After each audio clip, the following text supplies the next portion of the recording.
Halo teman-teman semuanya, di sini kami dari kelompok 1 ingin menjelaskan metode jembatan kabel. Sebelum ke penjelasan, kami akan memperkenalkan kelompok kami terlebih dahulu.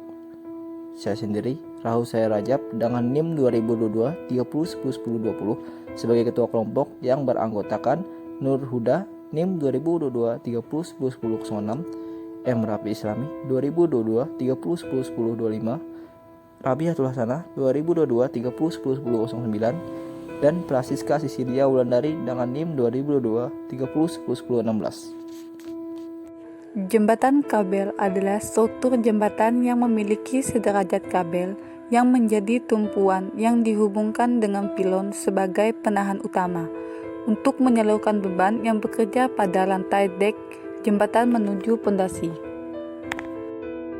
Struktur bawah adalah bagian bawah jembatan yang berfungsi untuk menerima beban dari struktur atas dan kemudian menyalurkan ke pondasi yang meliputi abutmen, plat injak, pilar jembatan, filokop, dan pondasi pilar.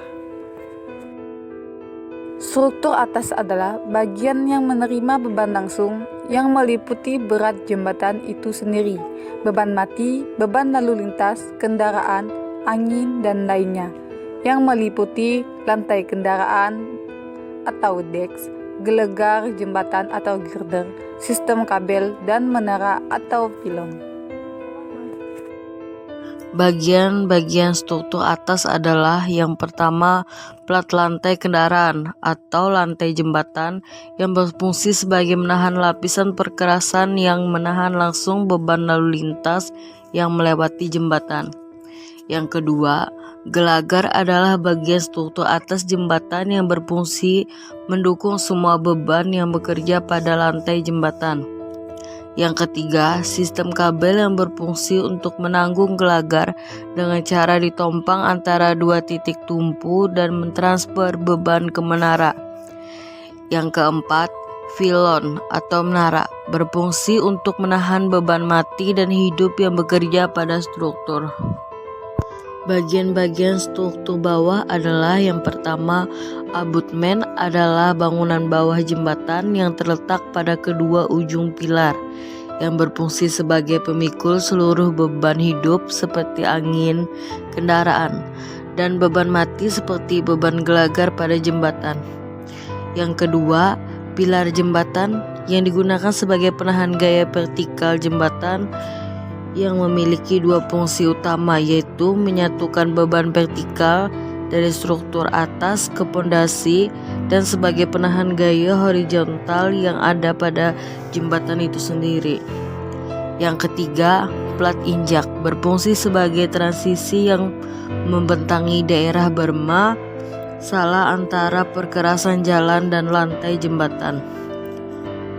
Ya, di sini saya akan melanjutkan tentang penjelasan kelebihan dan kekurangan pada jembatan kabel.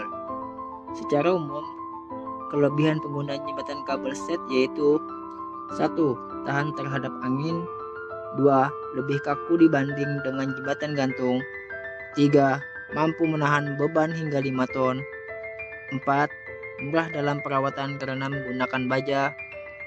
5. Konstruksi lebih ringan. 6. Cepat dilaksanakan karena sistem komponen baja atau prefabrikasi. 7. Terputusnya kabel tidak serta-merta jembatan menjadi runtuh.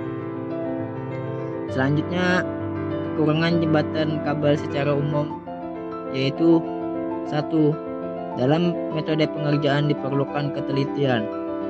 2. Bentang main span terbatas karena keterbatasan sudut kabel. 3. Untuk menambah panjang span diperlukan pilon yang makin tinggi dengan konsekuensi gaya tekan pada dek makin besar.